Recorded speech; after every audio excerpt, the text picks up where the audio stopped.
Nais ng mga manufacturer na magtaas ng presyo sa kabila ng pakiusap ng Department of Trade and Industry na mag-rollback sa halaga ng kanilang mga produkto.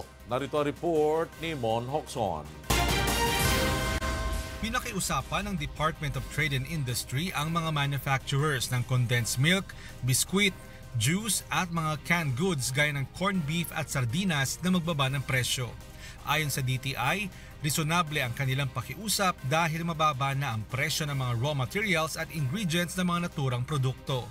Subalit sa kabila ng price rollback na pakiusap ng DTI, tumutol ang mga sardine manufacturer dahil mataas pa daw ang presyo ng tamban.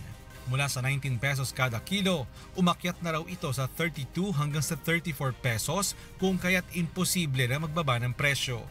Yung cost nila hindi sa oil It's not because of oil, it's not because of train, kundi ito yung main ingredient which accounts for 47% of their production cost, which is fish. Posible namang tumaas ng 3 hanggang 6 na piso ang mga dilatang karne kung mapipirmahan ang rice tarification bill. Isa sa kondisyon sa naturang panukalang batas ay ang pagtaas sa taripa ng imported na karne mula 5% sa 40% kapalit ng pagbaba ng taripa sa bigas. The recommendation is to defer the suspension of the 40% to 5%. In other words, nasa 5%, i-defer yung pagbalik sa 40%. Pending also the review of the overall tariff program.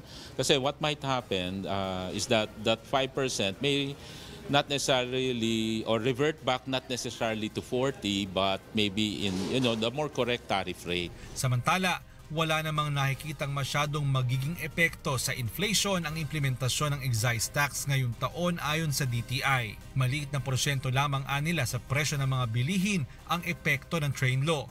Pero ayon sa mga supermarket owner, posibleng bawiin ng mga manufacturer ang ipapataw na dagdag buwis sa mga produktong ibinebenta nila. Whether they want to increase because they don't want to shoulder the increase in excise tax on gasoline and fuel prices, then, we will see some price increases, adjustments, di ba?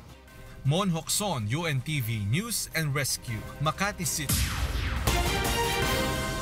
Naniniwala ang Malacanang na hindi na kailangang pang puwersahin ang Kongreso na ipasa ang panukalang budget ng pamahalaan ngayong taon. Narito ang report ni Roderick Mendoza. Inaasahan ng Duterte administration na sa susunod na buwan maipapasa na ang panukalang pambansang pondo para sa taong ito. Matatanda ang target ni Senate President Tito Soto na maprubahan sa ikalawa at ikatlong pagbasa ang 2019 proposed budget sa huling linggo ng Enero.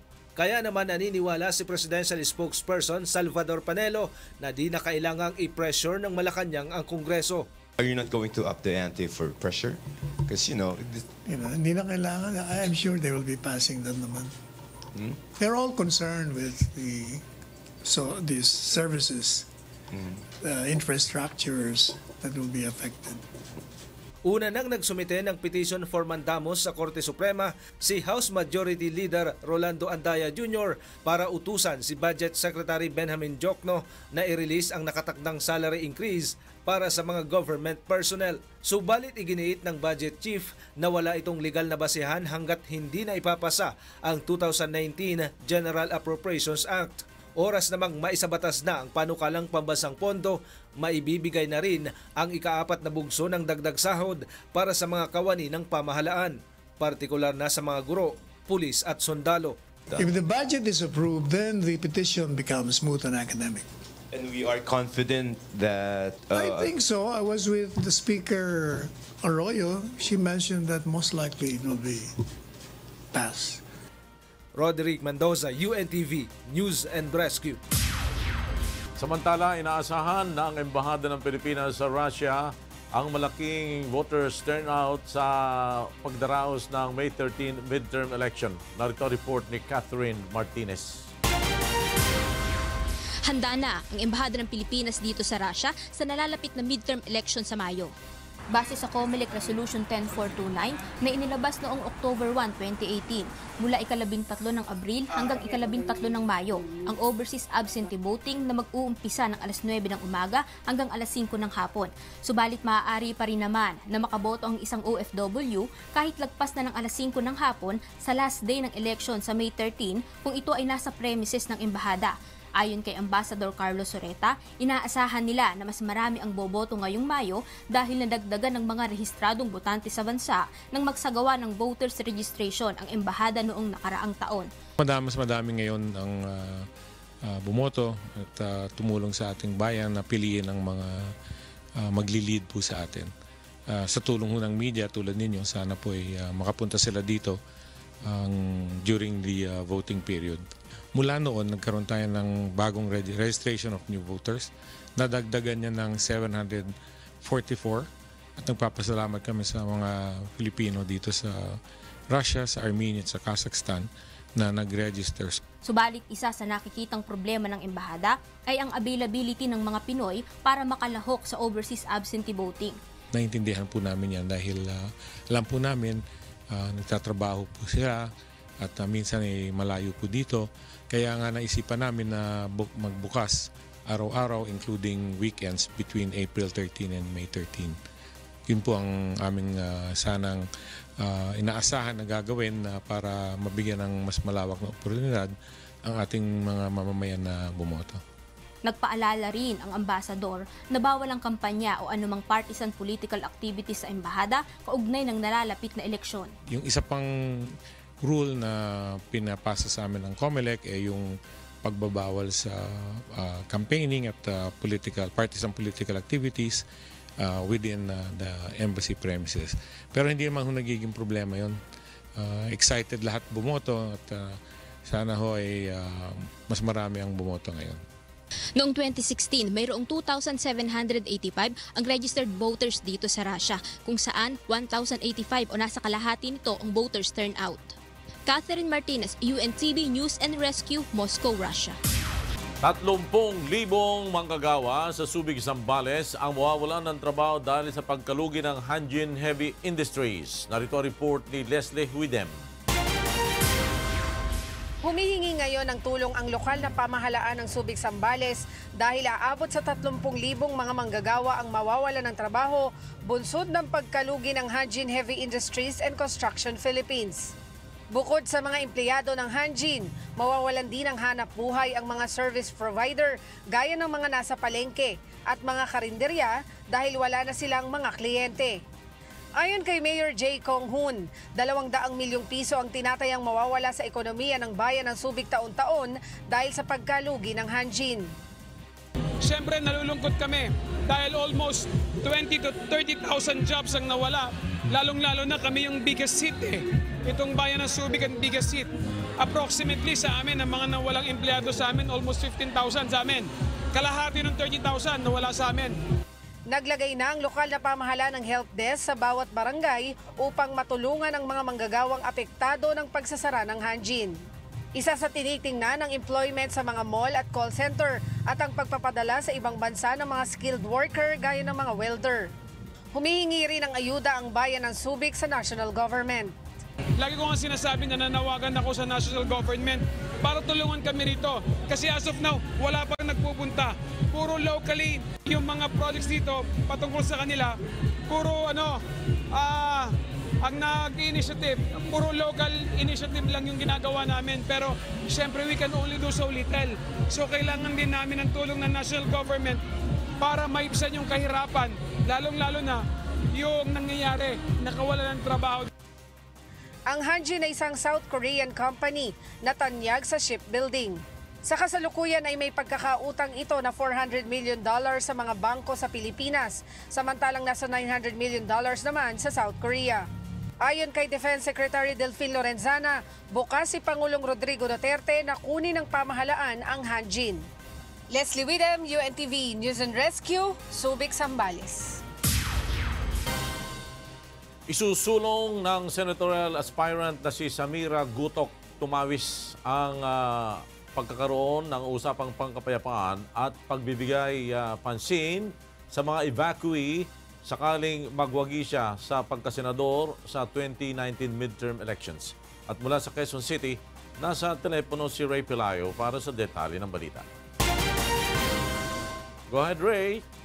Lord, sumalang sa programang Get It Straight with Daniel Rason kanina, ang senatorial candidate na si Samira Gutok Tumawis at sinabi nitong isang aksidente kung ituring niya ang kanyang pagtakbo sa 2019 midterm elections. Ito ay dahil sa gulong nangyayari sa Marawi City noong May 2017 kung saan mismong siya at ang kanyang pamilya ay kasama sa mga biktima dahil doon sila nakatira. Si Samira ay dating miyembro ng Bangsamoro Transition Commission o BTC, subalit umalis ito sa Duterte administration. Tinututulan din ito ang pagkakaroon ng martial law sa Mindanao. Isang taong nanilbihan si Samira sa Aquino administration bilang assemblywoman at 3 buwan lamang sa Duterte administration. So that's the time na nagkaroon ka ng falling out sa gobyerno, sa administrasyong Duterte? Hindi man lang ako natanong at ako ang nagsiservisyo sa gobyerno. Anong tanong ang iniintay mo sa kanila? What will we do, Sam? Gumagawa ka ng batas. Ano ang gagawin natin ngayon na nagkakagulo? Mismo sa tabi ng bahay mo.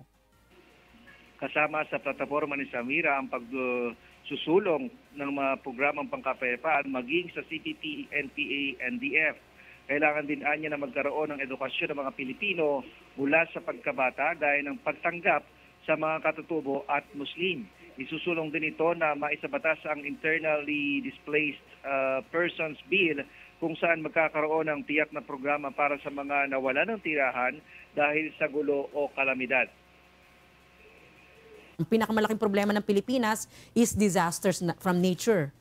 Climate refugee phenomenon. So marami pong biktima po ng mga floodings, etc. So anong programa natin for protection nila, housing nila, etc.?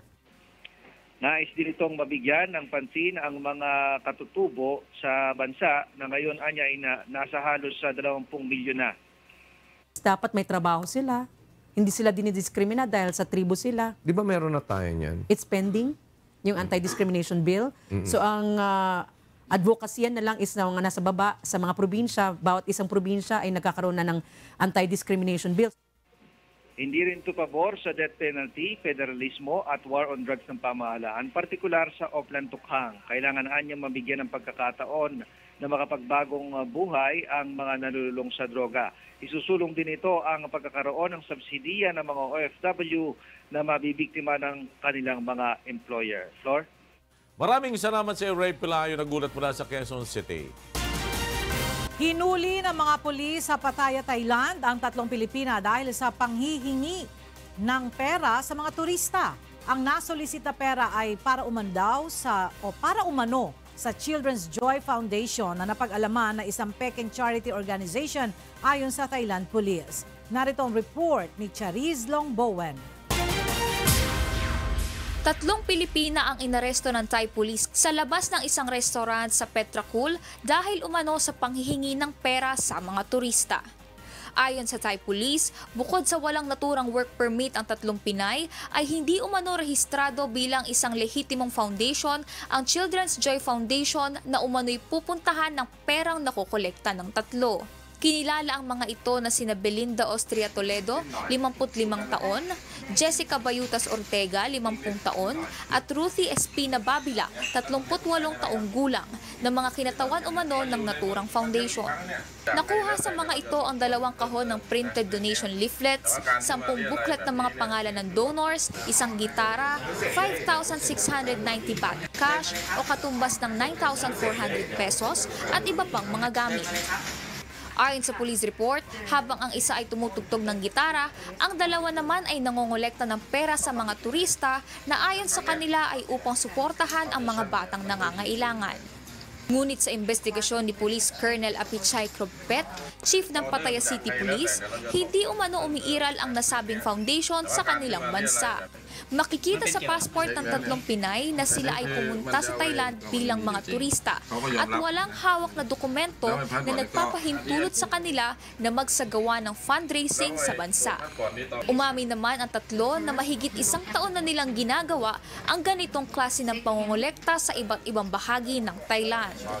Napag-alaman din na hindi lamang sa bansang Thailand nang hihingi ng pera ang Children's Joy Foundation, kundi maging sa Hawaii, Chicago, USA, Canada, Japan at maging sa Brazil.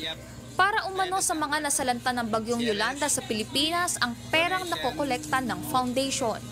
Duda naman dito ang ilang Pilipino sa Hawaii sa ginagawa ng umano'y charity group. Kasi sa akin mas maganda kung idadaan na lang sa government, hindi yung kasi malay natin kung saan napupunta yung pera. Kung sa government, alam mo na, mas sure ako. Samantala, sinubukan ng UNTV News Team na kunan ng pahayag ang kampo ni Apollo Kibuloy na ayon sa website ng Children's Joy Foundation ay tumatayo bilang founder nito. Ayon sa kanilang abogado na si Attorney Israelito Torion, hindi pa nakarating sa kanilang kaalaman ang pangyayari. Magbibigay na lamang sila ng pahayag matapos mapag-aralan ang sitwasyon. Sa opisyal na pahayag ng Embahada ng Pilipinas sa Thailand ay sinabi ni Consul General Val Roque na bibigyan ng tulong ang mga nahuling Pilipina alinsunod sa international practice. Umaasa ang Embahada ng Pilipinas dito sa Thailand na hindi na masundan ang ganitong kaso na kung saan nahuhuli ang mga Pilipino dahil sa mga iligal na gawain. Unang-una, labag ito sa batas at nakakasira rin sa imahe ng mga OFW dito sa Thailand. Charis Longbowen, UNTV News and Rescue, Bangkok, Thailand. Humihingi ng extension ng temporary permit ng mga small-scale mining sa Itogon, Benguet para ituloy ang mga hindi pa na ipoprocess ang mga mineral ore na nakuha ng minero bago pa ang stoppage order. Narito ang report ni Grace Doctolero.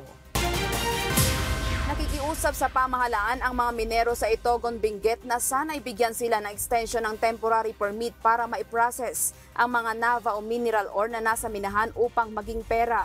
Ang mga mineral ore na ito ang namina nila bago pa ipatigil ng DNR ang pagmimina sa Itogon, Benguet noong Oktubre dahil sa mahigit 60 namatay dahil sa pagguho ng lupa ng manalas ang bagyong Ompong noong Setyembre ng nakaraang taon. Para maiwasan ang kahalintulad na pangyayari, magtatalaga lamang ang pamahalaan ng Minahang Bayan kung saan nasuri na ito na ligtas na pagminahan. Sa ngayon, may isa ng aplikasyon ang naaprubahan ng DNR alinsunod sa desisyon ng Provincial Mining Regulatory Board ng Benguet. 56 na ektaryang pasok sa private property ng Benguet Corporation ang naprobahang isailalim sa Minahang Bayan mula sa isinumite ng Luacan Indigenous Peoples Mining Association na 80 ektarya. Para sa mga minero ng Luacan, malaking bagay na ito kahit hindi pa ito nangangahulugang maaari na silang makapagmina kaagad. Ang gusto namin ipa-implement yung order ni Secretary Simato na yung workplace ng mga minero dapat safe at saka hindi na imimix yung kaninang residential sa kaninang workplace, and then they will do everything as a responsible small-scale mining up to the point that they should sell their gold to the Bangko Sentral ng Pilipinas. Bago makapag-operate, kinakailangan munang kumuha ng small-scale mining contract ng mga minero mula sa lokal na tanggapan ng Mines and Geosciences Bureau. Ilan sa mga requirement para sa Minahang Bayan ay ang Environmental Compliance Certificate o ECC, Environmental Plan, Mining Plan, Health at Safety Plan. Sa ngayon, may 7 pang aplikasyon para sa Minahang Bayan ang nasa tanggapan ng DNR Central Office at hinihintay ng PMRB na maaprubahan. Grace Doctolero, UNTV News and Rescue, Baguio City. An entirely indoor amusement center in Alusta, Crimea is made to look strikingly similar to every spaceship in Hollywood sci-fi films. Beverly Saison has this story. Crimea is usually seen as a tourist destination in the post-Soviet space with its many beaches and picturesque mountains. The resort town of Alushta, replete with mountains and beaches, now has something more unusual to boast. An entirely indoor amusement center that it made to look strikingly similar to every spaceship in Hollywood sci-fi films. Aptly named Guardians of the Empire, it includes influences and references to a wide range of sci-fi stories. A space traveler exploring the neon-lit passages of the ship may encounter a captured alien, a hibernating cyborg, or stumble upon an arsenal of laser guns. Director and co-owner of the Empire, Olga Malitskaya, told Reuters that the greatest influence comes from her admiration for the fantasy novels of Jules Verne. Malitskaya cites the lasting impression from a visit to Captain Nemo's Nautilus in Disneyland Paris as motivation to start this center. It took her a team of builders, technicians, and specialists nearly 4 years to prepare all the details of the center. Like any realistic spaceship, Guardians of the Empire is outfitted with a cafeteria, 12 cabins ready, and internet connection to keep in touch with loved ones back home on faraway planet Earth. Lodgers will have to part ways with 5,000 rubles, or approximately $75 for 1 day in the cabin. Malitskaya hopes the spaceship will become a hub not only for tourists but for locals as well, as she is planning to host lectures and space-themed shows there. Russia's annexation of the Crimean Peninsula from Ukraine in 2014 prompted several rounds of Western sanctions. Beverly Saison, UNTV News and Rescue. Magtatatag na isang management group ang Boracay Interagency Task Force upang hawakan ang pamamalakad at maging ang patuloy na rehabilitasyon ng Boracay Island. Mula sa Boracay Island, may report si Vincent Arboleda, live. Yes, Vincent. Yes, ginarekomenda subo sa Boracay Interagency Task Force kay Presidente Rodrigo Duterte ang pagtukod sa Boracay Interagency Rehabilitation Management Group na magapamalakad sa Boracay kay magapadayon sa rehabilitasyon sa isla. Suno kay Department of Environment and Natural Resources Regional Executive Director Francisco Milla Jr., ini matapos na makuha sa ahensya ang sentimento sa mga taga-Boracay na hanungod sa kung sino ang magapamalakad sa isla kung matapos na ang rehabilitasyon. Kasi clamor nga nila, dapat hindi iwanan ng interagency yung Boracay. Kahit yung local government, ayaw nilang silang mag-handle, ayaw din ng DOT. So gusto nila, yung parang interagency na yon. Mangin kabahin sa gihapon sa igatukod nga Boracay Interagency Rehabilitation Management Group ang mga ahensya ng gobyerno na kabahin man subong sa Interagency Task Force.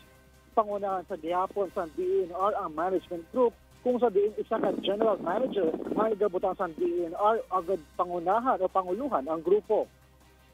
Hindi tulad nung nakaraang taon na hiwa-hiwalay, although interagency pero hiwa-hiwalay ang office. This time, isang opisina lang na andun na yung focal persons ng iba't ibang agency.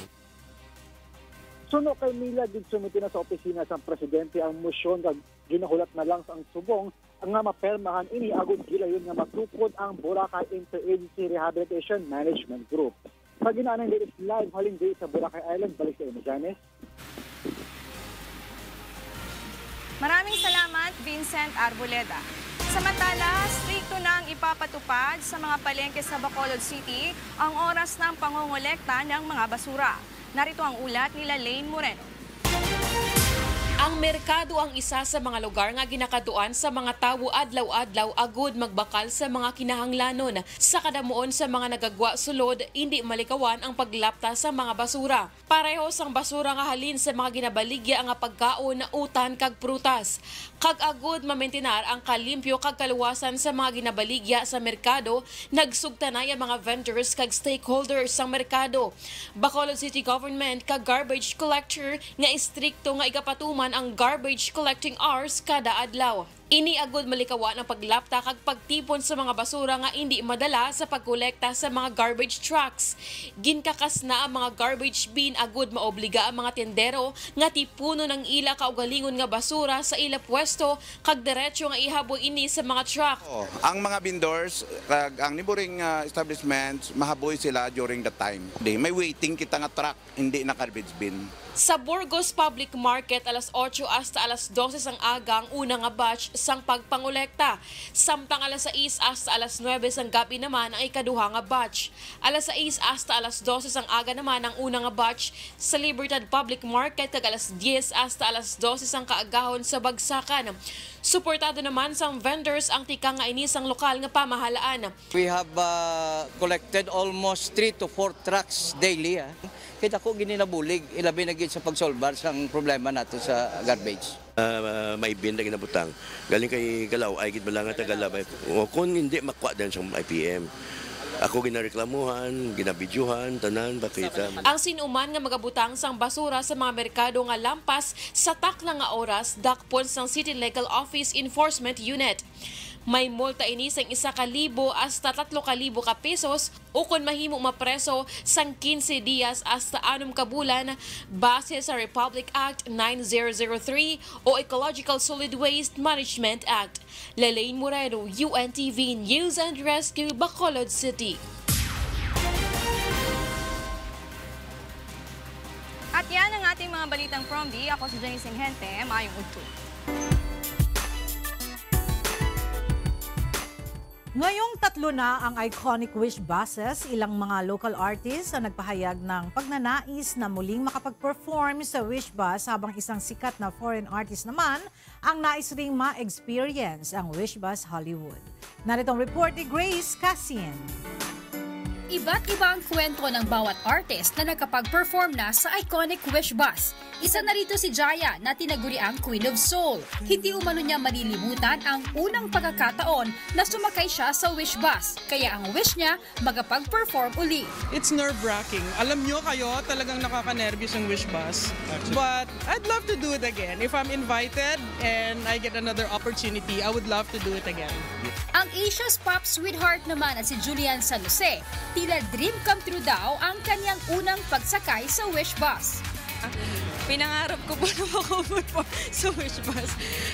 Curious po ako before kasi medyo narinig ko yung Wish bus. Sabi ko parang ang saya mag-perform kasi nga ang ganda ng concept na sa loob siya ng bus, either umaandar siya or nakatigil lang siya sa isang lugar. Hopefully, this year makapag-wish bus ulit ako. Ikinuwento naman ni Kakay ang kanyang experience sa Wish bus. Sarap mag-perform sa loob ng bus kasi ang ganda ng acoustics niya, ang ganda ng tunog mo, ang linis. Hanap lang yung Wish bus. Bilib na bilib ako. At ang foreign singer na si Lucas Graham na kumanta ng sikat na 7 years, wish na makapag-perform sa Wish bus USA. So I think I'm gonna have to find the Wish bus in Los Angeles when I go back.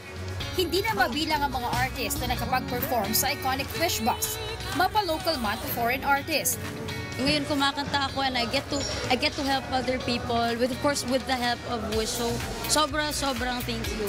Karamihan sa kanilang mga Wish-exclusive performance humakot ng million views sa YouTube. Sa katatapos lang na Wish Awards, inilungsad ang ikatlong Wish bus. It's more sophisticated than the first one. Nakdagdag na din ng LED, so meron na ding LED sa likod, and then nakapasok na yung LED natin, and then a bigger table and more microphones. Mas nag-upgrade tayo ng ating mga equipment na ginagamit, including our recording, which is of course alam naman natin nagbabago lagi yung technology, but we're maintaining the quality, and we hope that it's going to be a better one. Ito ang pangatlong Wish bus na talaga namang kagigiliwan hindi lang ng mga singer kundi ng mga wisher, dahil gaya ng dalawang Wish bus ay high-tech din ang mga gamit na dinala dito. At gaya nga ng sinabi ni Kuya Daniel Razon, malay nyo isang araw makita nyo na lamang sa inyong mga probinsya na nariyan ang Wish bus sakay ng inyong mga paboritong singer bang maghatid ng saya. Grace Cassian, UNTV News and Rescue, Philippines.